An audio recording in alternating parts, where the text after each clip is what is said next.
Damn, y'all feel that? Yeah, yeah, uh, yeah. A message to all you pseudo spitters. The sound is cool, but the trend I see is the truth is missing. I feel the flow is stupid. You claim that the music's different. I guess it's all opinion, depending on who was listening. What's the word, y'all? KTR underscore podcast, hashtag KTR. We are KTR. We are back in the building for episode 91 of No Roast Podcast. Yes, that's right. No Roast Podcast, hashtag KTR. And we are back. Finally, again, we finally got everybody available, J-Bo. But now we are back in business. We're going to get this episode going. We're going to keep the mood flowing. But before we dive into this episode, I got to check in with my brothers because it takes us like a month to get together. But we back. But Big Horn, J-Bo himself, my brothers, how are y'all feeling today? I'm tired as hell. I can see it. It's either you're tired or you celebrated April 20th a little bit early or a tad bit late. Nah, I'm good. Just give me a sec. How about you, Big Heart?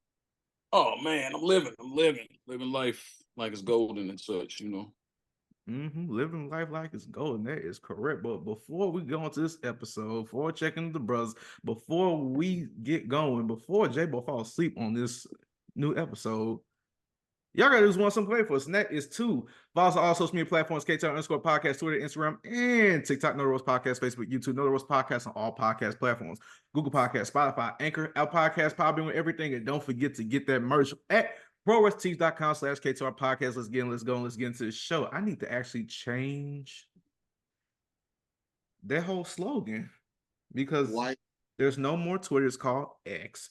And also, there's no more Anchor. It's called Spotify for podcasting. So I don't know how I'm going to finagle that in the future, but I'm going to work on that in the long run. But anyway, that's a whole nother subject for a whole nother day. We finna go into this episode real quick. First topic of discussion, we're going to talk about the hell is whispering? Oh, I was tripping for a second. First, the topic of discussion, we are going to discuss the expiring contracts of Bobby Lashley and MVP. It was reported like a weekend ago saying that they were not on the eternal roster of WWE anymore, and it caught people off guard. Also, I'm sorry, Tamina too as well. To me, yeah.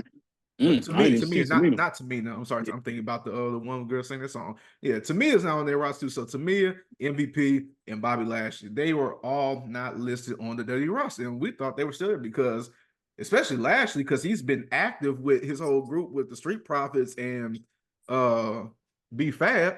So that kind of threw us for a loop right there. And we know there's been some backstage grunts, and like MVP had his thing. We talked about it behind the scenes through group text and stuff like that.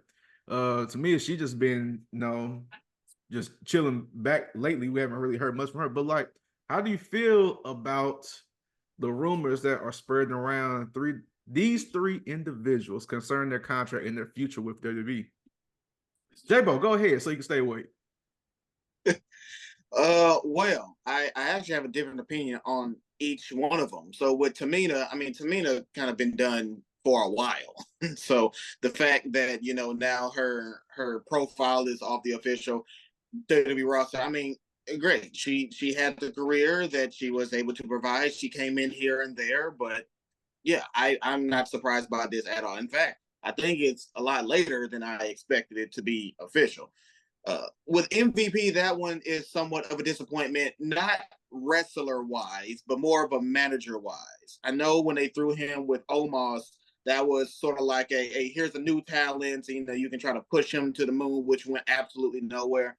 I was always interested with MVP as a mouthpiece, as a manager side. So I would like to see more of that one, but at the same time, I got what I got from there.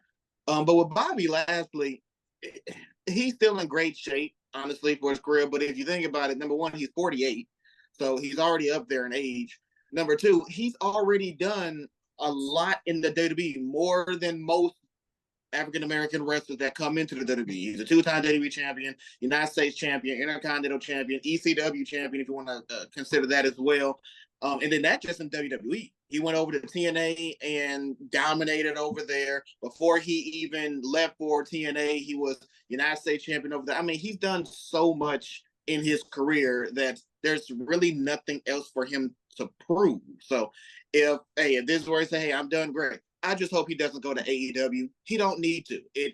Me personally, it would not help his career. It wouldn't do anything. It'll be just a collect a check. If that's the case, great. But other than that, no, I think he's done what he needs to do, not just in WWE, but in wrestling, and just enjoy the rest of his life. But that's me. Big Hard. I agree with most of your points. Yeah, Tamina, I don't know how she lasted on the profile as long as she did. She hasn't really been anything other than really a jobber for the last few years of her career. So that's not really a big surprise. MVP is not as big a surprise either because of the rant he had earlier this year. I think we touched on another episode, maybe we didn't, but his accusation that Triple H is booking black wrestlers to look weak.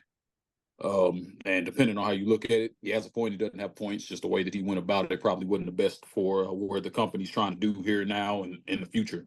So it's not a surprise to see if he does get cut completely. Lastly, I feel like they can still squeeze a lot of use out of him, especially with this program they're doing with TNA. He'd be perfect as somebody that they sent back to TNA or used to challenge even people in NXT, since they're the ones that are really using the talent exchange so much. So I hope that he's not done, but if he is done, just like J-Bo said, he's done everything. There's really not much else for him to do. The program with the Pride was going nowhere. It was completely pointless. It was a bad idea. I said it was a bad idea. It turned out to be a bad idea. So hopefully they either find something better for him to do, or he gets out while he's still healthy. Like, he can still move around, do the things he want to do. You never got the whole thing with the whole Pride situation. Like, it's like, not we got groups within the group now. So you got the Street Profits, but they're their own thing, and they call them the Pride. So that just confused. So hopefully they just go back to just being the Street Profits again. And I guess you could have B-Fab as their manager, and I guess that would work in the long run, even though it kind of don't make sense in a way. But I don't know. It's neither here nor there. Just figure out something new. MVP was not necessarily a shocker because of all the things we knew that was going on. Well, things that we heard that was going on behind the scenes, apparently. But it's still, they could have still utilized him in like the manager role, or even just a producer, like, backstage, just in that realm. Because I know he was discussed, like, his whole thing with WWE, it was just supposed to be a one-off when he came back for Royal Rumble, and that's it. But luckily, he got awarded and earned the opportunity, just like coming back for just commentary, being manager here and there, being the actual WWE talent. So I get it. So like, he want to do that all for his family, his son. So I get that, but at the same time, it's like, if you don't want to use him in like the wrestling capacity, but just use him just like as a manager, like off and on, just maybe like in the same situation like Paul Heyman is, just here and there. It doesn't have to be there all the time, or just a producer like that probably would have worked out too. But letting him go, like, they could still utilize him just to help boost up some other talent that needs that mouthpiece on their side. So that's my thing.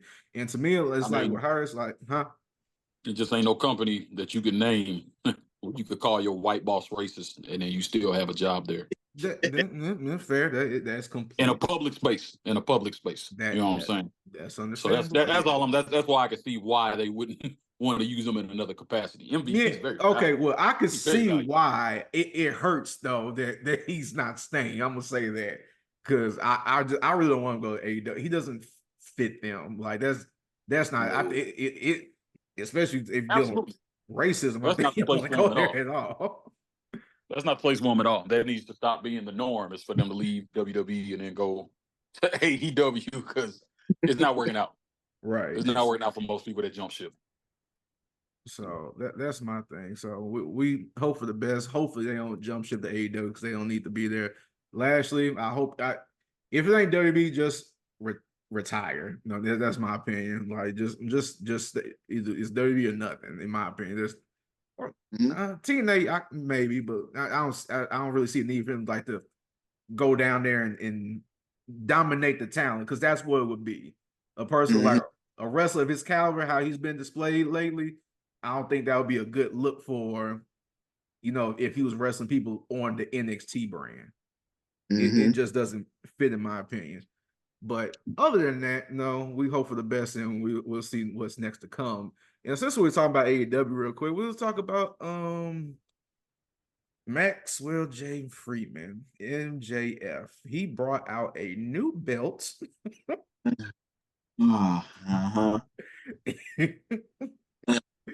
For his Jacob was actually watching some AEW. I know, right?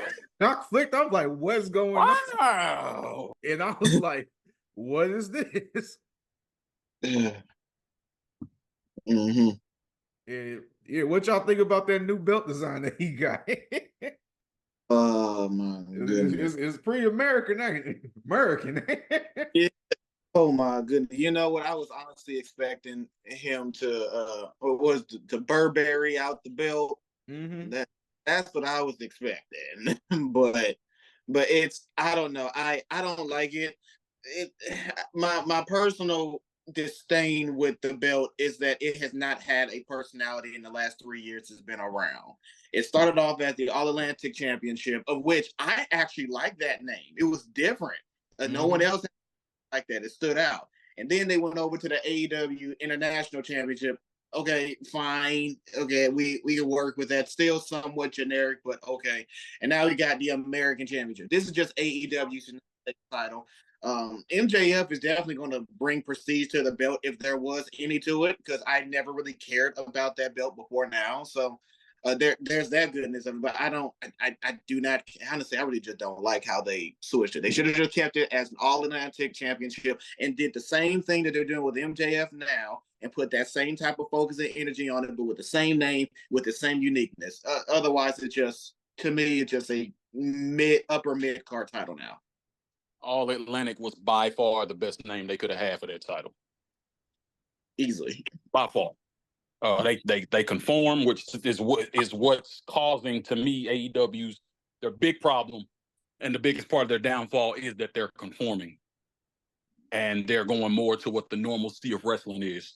And All Atlantic was it was original, it was different, it felt more old school, it felt more like a wrestling title. You know what I'm saying? So yeah, I agree. I don't like all the redesigns.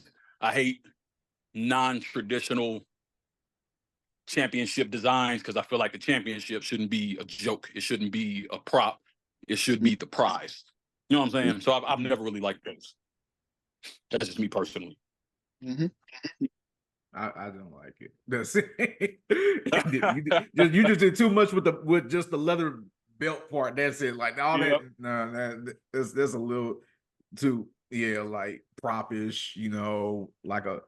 Like something you see like as a toy, like Exactly. No, it does. It's not serious. Is what it's the leather belt part. Truly, it's the leather belt part. That's really it. Look, like back to Har's point, yeah, they're conforming. Like if they really had to go down that route, fine. But I mean, they went over the top with the 4th of July design. It was just not necessary. I'm like, what are you doing? I'm like, I was feeling the Burberry. No, that's my thing. But if I saw a Burberry belt in the store, I would have bought it. But I ain't getting this American belt. Yeah, this is my whole thing with that. Shoot, we got a couple of pay-per-view. No, I'm sorry, a PLE coming up next week, and that is SummerSlam in Cleveland. Not the most exciting city, but hey, we're there. So yeah, we gonna be there. See it. But with that, speaking of SummerSlam, we know that they have a whole card that they're building up right now. We got some good matches on the way with that one. So we're gonna go through this list real quick, and we don't just voice our opinion about it. So starting from the bottom of the list, we have Bayley versus Nia Jax for the WWE Women's Championship. Who do y'all think is going to take that title? I feel like we're in this position a lot more than we used to be with this particular women's title. It's more like, I don't know, Bayley's reign hasn't hit her as a face hasn't hit, but when she really hasn't been what she needed to be since she came back with the group that she came back with. She never really felt like a star, even when she was the leader of the group. And as a face and as the world title holder, she's just not really clicking. I don't feel like any of her programs are really hit. Nia Jax is doing the best she's ever done for the company. It was a surprise that she won Queen of the Ring. I still don't really agree with that. I wouldn't mind seeing her win the title, really just to shake it up and give it to somebody else or somebody up and coming to take it off of. If Bayley keeps it, they really got to figure something out with her. I just don't think I'm interested in anything she's done in a while, honestly. To me, Damage Control didn't get interesting until they kicked her out, and it was basically an all Asian group and Dakota Kai. That's when they became an actual solidified unit. You know what I'm saying? I'm just Bayley hasn't really been doing nothing since she stopped with the ponytail and the side pony. I don't know what to do with her. J-Bo? Yeah, I'm pushing more for Nia Jax to win, mainly because yes, she won Queen of the Ring, and she really hasn't been doing as much since then. So I definitely can see her with the belt. I think Bayley has been doing a decent job with the belt, but it hasn't elevated its importance since she won it. She just been holding it, and she just shows up. She has her matches, and she keeps going. I think with Nia winning, it'll give a good precedence for the rest of the year in the women's division for that title. So I'm going for Nia on that one. I'm going with Bayley. I'm picking Bayley for the women's match because I think this is going to be a time where they're going to have Tiffany Stratton cash in her contract for this title on this show. Because I don't, for somehow, because with like the whole thing with this title, like, okay, once they get past the PLE, now we just got like a bunch of other pay-per-views that are not like the big name pay-per-views yet, where she can hold this title over for those future shows until I guess another big name pops up and takes it off her, like a Charlotte or Bianca, something like that. I feel like this is a good time to have a filler champion at the time. So I feel like Bayley's gonna win, but then Tiffany Stratton gonna cash in that Money in the Bank contract, start a feud with Nia Jax, then go about that way. So we'll see. That's just my opinion. Next up, we have Logan Paul versus Jay Hard's favorite wrestler, LA Knight. Yeah. There we go. For the United States Championship. And with this one, this build-up has been a little interesting. Because I said a couple weeks ago, Logan Paul. Hear me out, y'all. I know he's not the most favorable person out there, but Logan Paul, nice. I'm sorry. you gotta give this man his credit. For somebody with not this much experience in professional wrestling or wrestling entertainment in that world, he's doing good. He's a more than decent in-ring performer, and he's not bad on the microphone. And that's all it takes for me. You're like, yeah. So LA Knight gonna win, unfortunately. But I really want to say Logan Paul because I like Logan Paul as a WWE wrestler, but I'm gonna go with LA Knight. Go ahead, Big R. I don't care. I don't like either guy. I have always admitted that Logan Paul is good at what he does. I just don't like him. I don't. He's better than LA Knight, in my opinion, wrestling wise, and on the mic, he beat him last week. So he gets credit for that. I just don't like him. Okay. I'm allowed that. You know what I'm saying? I don't have to like him. I don't have to like LA Knight. I think it's now or never for LA Knight, which is why he wins. I honestly do. If Logan Paul could commit more time to the company, I would be a lot. I'd probably be faster to like him. I'd probably be more, likely to give him a chance as far as him as a talent. He's great as a part-timer. He's really good. He's really good. He puts on great matches. He know how to talk. He know how to sell the show. He know what he's doing. But you're still taking spots away from people who are there every day. Like that's always going to be a thing that he's there doing. He's holding a title that we never get to see. When Roman Reigns was doing it, everybody was up his ass. Ain't nobody up Logan Paul's ass. Nobody, they don't care. But they hype to see him when he come back. That's just a weird parallel to me, but it is what it is. If he spent more time in the company, I would give him more grace. I will admit that he's dope at what he does and leave it at that. But it's now or never for LA Knight. They've been pushing him. They've been stopping him. He's still connected to the crowd. He deserves it based on that. So he needs to take it. J-Bo? LA Knight definitely gonna win. I also agree with Harv. Logan Paul, as we said numerous times in this show, has been doing great. But Logan Paul has served his purpose. His purpose was to come in and to bring eyes that hasn't been on wrestling to wrestling. That's what he did. He did a great job of that. Now it's time to pass over to LA Knight. But also to Harv's point, it is do or die for LA Knight. Because Triple H, and I'm pretty sure a lot of other people behind the scenes got this theory where a slow build is necessary to build a top star. That's been the formula for the past 3 to 4 years. My thing is, yes, that works, and no, that doesn't work. Okay, for some wrestlers, like with the resurgence of Sami Zayn, that was a slow build. But when he finally had that turn, yes, the crowd erupted. It was terrific. But then there are some wrestlers, and LA Knight is going to be a perfect example to where if he does not win, it's going to be done. The interaction is going to dim down. The expectancy, the energy towards a certain wrestler is going to be dimmed down because all these opportunities for them to be great is like, well, we wasted all of our energy on it and it went nowhere. And so why should we care going forward? So yes, so LA Knight he needs the win more than obviously Logan. Yeah. I had to do it. Yeah. Go ahead, do it, Harv. No, absolutely not. Okay. So we tried, y'all. We tried. Yeah, Next did. match You we did. have is for which one is this? Oh yeah, the Women's World Championship. Liv Morgan versus Rhea Ripley. Who y'all got for this match? You know, I'm going Rhea Ripley no matter what. I'm never going to vote against her, ever, unless it's against There's Jay so many Cargill. moving pieces in this feud. There's so many moving pieces right now that it's so hard to call. I just don't see Rhea Ripley winning this match because of interference. I feel like Dom is gonna turn on Rhea Ripley. I really do. I feel like that's what's happening at SummerSlam. that's like the clearest shot they have. That's what's gonna happen. Mm-hmm. Yeah. But that's the only reason I feel like Liv Morgan would not even. No, I wouldn't say that. She has said from the beginning that this was her whole plan. And slow burn wise, what we just talking about, as far as slow builds, this is the best slow build women's wrestling feud in a long time. This has actually been a good 6-7 months in the making. Granted, because she got hurt, but it helped build it because she got enough time to actually work with Dom.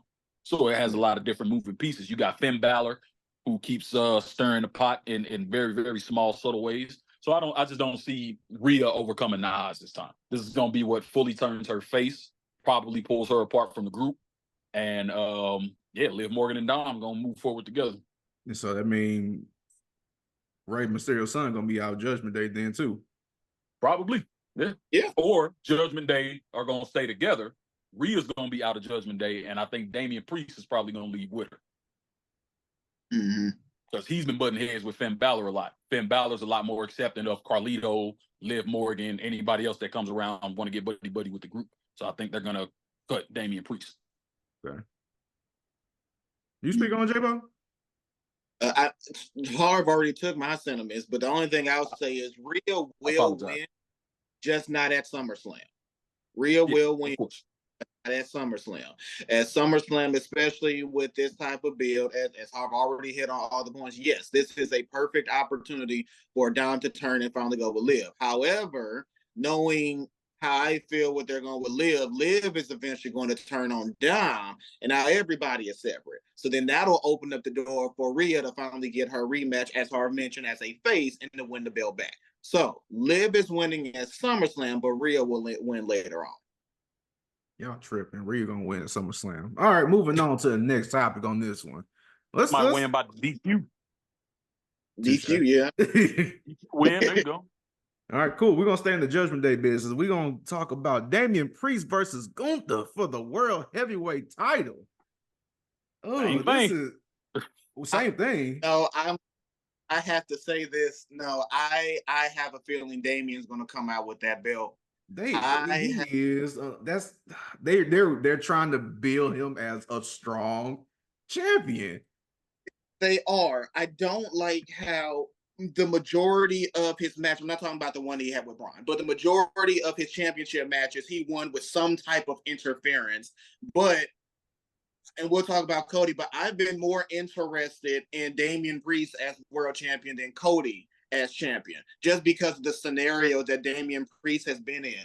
And now with Gunther, they let, he was resting off ever since he won King of the Ring, which is great. He can come back and Gunther's going to win the belt. But in this given scenario, I think Damian somehow is going to walk away with the belt. I didn't say that he's going to win decisively. He's just going to leave SummerSlam with the belt. They got the tension, as y'all mentioned, with the Judgment Day. I think Damian's going to have at least one good match with Finn Balor with the belt on the line here soon. So I think Damian's still going to walk away from some, because everyone expects Gunther to beat him, which realistically, duh. But I definitely see Damian shocking everyone and leaving Cleveland with the belt. Oh man, I feel like they painted themselves in a corner somewhat with this one, to be honest with you. Damian needs to win really to solidify his reign, because his reign has been very mid. But Gunther is ready for a world championship reign. He's past ready. He really is. A good lengthy reign with the title. He is. He's ready for that. So somebody's gonna suffer from it. I don't think either one of them are gonna suffer long term. I feel like they're both good enough that they'll be all right, no matter who loses. And I think that they're still going to be moving pieces. That's why I said the same thing with the Rhea Ripley match. I feel like it's going to be so many moving pieces. It's kind of hard to accurately predict what happens. But that's a toss up to me. It is. Because I'm all for Priest. You know what I'm saying? I wanted to see Priest do well with his reign, but I'm also a huge Gunther fan. I want to see him get the title and hold it and destroy niggas as the world champ for a while. You know what I'm saying? I want to see that. This is real difficult. Like Harv said, Damian Priest needs this win, but at the same time, for me, unfortunately, not to throw shade on, but like Damian Priest hasn't been like a believable champ to me since he won this title. But I feel like this move would help elevate him if he did win. But at the same time, like Harv said, Gunther is ready. Like, if Gunther had a title reign right now as a world heavyweight champion, like, I don't know what it is about him. But he's more believable with his matches. Like, his style of his promos and his mic work fits him. It's like, yeah, it's almost like he feel like the shit real. Right. That's how convinced he is. Exactly. It's like he feel like wrestling is real, and it sucks you in. It really do. Yeah, that's like my whole thing. So that was a good point. That's how he make me feel, for real. That's a good point. Right, because like that's like he just makes it like more. He's more believable. Like, and if we just look at is like Damian Priest is our world heavyweight champion, but if we're looking at all the matches from the Raw side that's going to be on SummerSlam, his match is not number one on that list. Like, if you're a world champion, you should be like the number one people that want to see you wrestle, and like that's not him for some reason. And I hate to say that because I really want him to do good. I really do. I don't know, something is not clicking. I don't know what it is. He might just need to break out on his own and establish himself that way. I don't know. So with that yeah, I don't know. I'm trying to like Damian Priest is going to win, but at the same time, it's hard. It's like, I want Gunther to be a champion right now. I do, because that's going to be that's going to be a hell of a reign. Right. And if he makes it as a champion all the way to SummerSlam and we get champion versus champion, man, I want to see him cave Cody chest in. I don't want to see Priest against Cody. I want to see Gunther tear Cody to shreds. That's exactly what I want to see.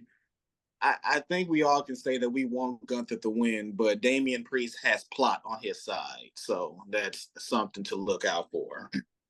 It's true. Yeah.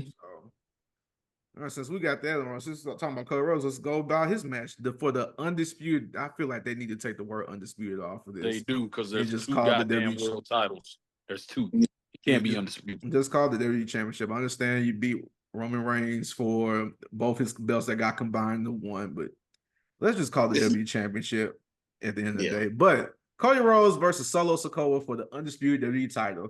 Who do y'all got, and why do y'all think it's going to be Cody Rhodes? Right. So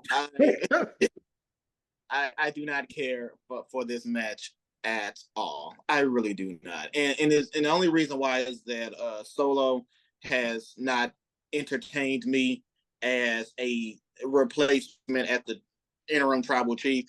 Yeah, so I really don't care who wins. I can actually see Solo winning. I can. I don't. It won't be believable. I can see him winning the belt and really solidify himself as the tribal chief or whatever until Roman comes back. But then again, I can see Cody winning and continuing on while Solo deals with Roman. But Jacob Fatu. Well, I've been a huge fan. I was gonna hop about talk about him. Because he's more entertaining than this whole match right now. Jacob Fatu, I've been a fan of his since the independence, and the fact that he's not the proverbial tribal chief in this scenario is just shocking to me. But I don't care who wins this match. Whoever y'all say, that's what I'll go with. I'm Cody Rhodes, of course, but I mean, Solo's always not winning the title now. It's another one where he kind of has to. Like, that's why I see where Solo? J-Bo's coming from. He has to win. Solidify, he kind of has to. They have done the same thing week after week since Paul Heyman left. Since they put Paul Heyman through that damn table, they've done the same thing. It's not as exciting as it was when they had the Tongans come over the first time. It's not as exciting. Jacob Fatu is more exciting than everybody in the group by itself. Yes, that's a fact. It's glaring. It's something they need to address immediately. The only way to do that is put some shiny on Solo. They need to do something, or it's gonna fall flat when Roman come back. If he's not a threat to Cody Rhodes, he's not a threat to Roman Reigns. He's just not. So I could see them cutting his reign short with the shock win, giving it to Solo to solidify Bloodline 2.0. I can definitely, especially because they just signed Hikuleo. I could see him debuting, pulling the same bullshit from the Bloodline, recycled over and over again, giving him the title. I can see that because they've invested. Think about how many people they've given contracts to just for this storyline. Just for this storyline alone. That's a lot of money they've invested for one storyline. Looking at it from that angle, I can definitely see it. I don't think it's going to happen. I'm with you, Cinco. I agree that I feel like Cody's going to win. But they, again, paint themselves in a corner because Solo is not, he don't look like, he hasn't carried himself as tribal chief. He just hasn't. He looks more demented than he looks then he looks intimidating when he walk up on people with his neck all crane poked out and all, you know what I'm saying? Like he's not doing it the way he think he's doing it. So they either need to have him get turned on or they need to go ahead and give him the title. That's really it. Mm-hmm. So if Solo wins the title, then what you think Roman gonna come back and fight him for the title? Absolutely. Not immediately, but after about a month or two, yeah. Absolutely. Wow. And then plus here, I'm coming back to fight the Bloodline if the Bloodline is not as intimidating or as destructive as it was the first time. There's no threat. True. He can just throw his group back together, minus Solo, and it's the same as it was before. Yeah. Yeah, they need to look like a threat. And that's how it would be the number one threat right there. So I get it. But like I said, it's all making sense because when they got the whole family around and messing up everything, they win. So unless Cody gets some backup, you're making a valid point now. So he's back in this. Yeah, that's it. The numbers game is the same thing that beat him the first time. Yeah. The story that they could tell would make more sense for him winning the title than anything else. Is Solo gonna carry the title well? Probably not. Is he gonna be a memorable WWE champion outside of this program? Probably not. But for the story, for what they've invested in this story, they kind of got to give him the title. So Or he has to lose, and they got to go Nexus on the entire arena. They got to destroy. They got to find Matthews again and choke him with a tie. They got to destroy. They got to destroy the arena. It's the only other way. So again, similar to Damian and Gunther, Gunther will be the better person, but Damian has plot. Cody would make sense, but Solo has plot. Yep. Yep. Man, this is gonna be something that I ain't think about that deep, but that makes sense. Yeah. Couple different angles there for you. Right. Shoot, we got another match on the way, and that is Sami Zayn versus Braun Breaker, Part 2 for the Intercontinental title. Why do y'all think Braun Breaker is gonna win? So Braun Breaker is going to win for two reasons. Number one, obviously they're trying to build Braun, so him winning the mid card title will make sense. But I've questioned so much with Sami Zayn just beating all of these wrestlers that he should not have beaten clean. But you know, it's gonna find a way to come back. I had to, because Sami Zayn, he's beaten Gunther, he's beaten Braun, he's beaten Chad 3 separate times. They're doing this, and this is just my wild imagination, and this goes back to the bloodline. We were talking about that. Eventually, Roman Reigns is going to come back. He's going to need backup. Eventually, he's going to have the Usos come back together. And if anyone cares for Sami Zayn to be the honorable member of the bloodline, he has to be intimidating. Sami Zayn, he's beaten all these wrestlers clean. Now he can come back in the group and also be a legitimate, partner, a threat in that. So he's done that part. He's done that part. All you got to do now is just drop the belt. They also show signs of Jay and Sammy, close together, buddy, friends on Monday Night Raw. So they're putting those little seeds out there that, okay, we're going to see more of that later on. So yes, Braun Breaker got to win because he needs the belt to keep pushing himself. But Sammy no longer needs the belt to continue what he needs to do on his side. So yeah, Braun is obviously the winner in this one. Yeah. They need to give it to Braun. For me, it's more because they haven't figured out a way to make him more nuanced. He lost the title and then started doing the exact same stuff he was doing before to get the original title match, to get another title match. So I feel like they have him completely one-dimensional. Everybody's hyped because of how aggressive he is, but they don't know how to do anything else with that aggression. So if this is all they know how to do with him, they need to go ahead and pull the trigger and give him the title. Absolutely. Sammy doesn't need the title. You talked earlier about how Sammy can cool off and get hot again. That's a talent he's had forever, since he was El Generico. So Sammy will be all right. He don't need a title. He has his moments. He knows how to elevate things, and then he can pass it on. He don't need it. He got plenty of other things he can do. So Braun Breaker does need it. They need to go ahead and establish somebody else that just came up from NXT, a young star, somebody that everybody's interested in right now. So he does need this win. Crazy. He brought up, he beat Chad 3 times back to back. They re-signed, they brought his contract all the way to the brink, re-signed him, and then just completely destroyed everything that made people want to see him get re-signed. It's absolutely crazy. They've completely sacrificed that man. Right, because at least could have put the belt on him and just gave him. They could have gave him a reign, really. If you was gonna re-sign him, they should have gave him the title. Yeah, like you could give him a 2 or 3 cannon fodder right now. A 2 or 3 month reign, let him just get ran through by Braun. Yeah. Braun he doesn't have to beat Sammy. He could have beat Chad. Right, that's what I'm saying. Like he could have just why not? As a face, like he could have just messed him up.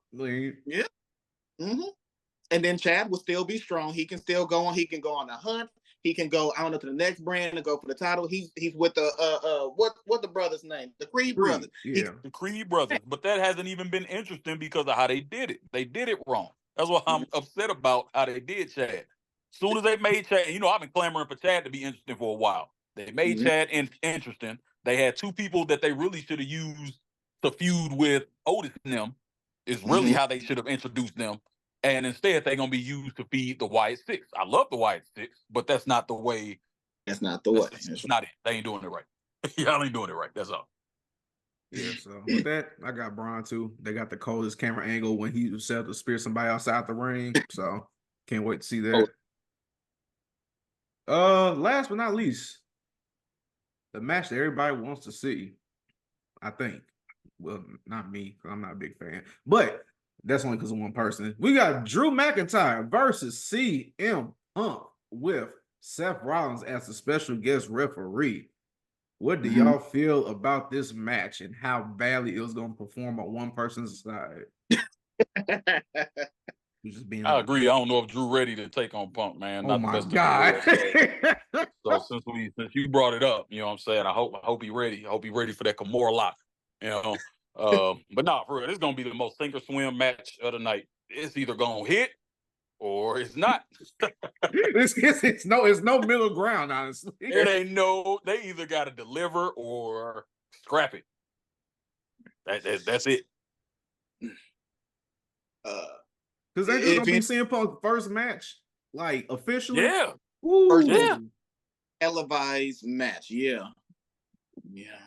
He's been back with the company damn near a year. Right. I'm like, shit. We've been waiting all the time. It's a sink or swim. You know what you can expect from Drew. We just don't know what to expect from Punk. Go ahead, J-Bo. Well, for the sake of the storyline, if I had to pick who needs to win this one, it has to be Drew. Drew actually needs to win the match. CM Punk doesn't necessarily have to win. He just has to look good losing, if that makes sense. Okay. Drew McIntyre, I mean, pretty much a lot of his major moments as of late has been interrupted by CM Punk. So the ultimate swan song is for him to finally get his revenge and beat CM Punk. But yeah, actually, no, that's it. Yeah, Drew McIntyre needs to win way more than CM Punk. CM Punk can still lose, do it well, and then he got loads of other storylines he can dive into. Seth Rollins going to be the special guest referee in the match. Okay, great. So he can just jump on that bandwagon right after that.